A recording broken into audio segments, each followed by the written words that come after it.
She was the woman I met in 1986 on a boat from the former Yugoslavia to Venice, where her Irish accent to me was instantly recognizable and mine to her.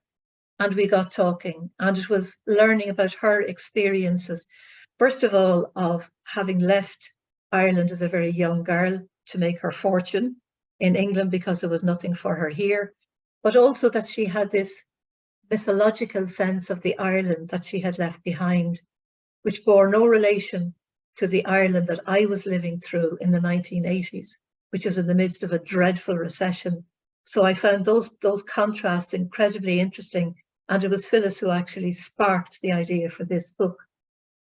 So I asked her a direct question when I was interviewing her. I said to her, what is home, or where is home for you?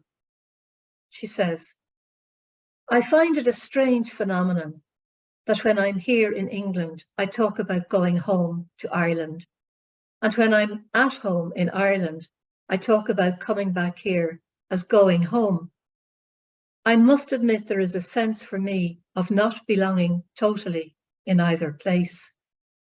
Even though we have made a home here, home is where we were born and where our heart is. Our hearts have never left there. I very often have the feeling of being neither one thing nor the other.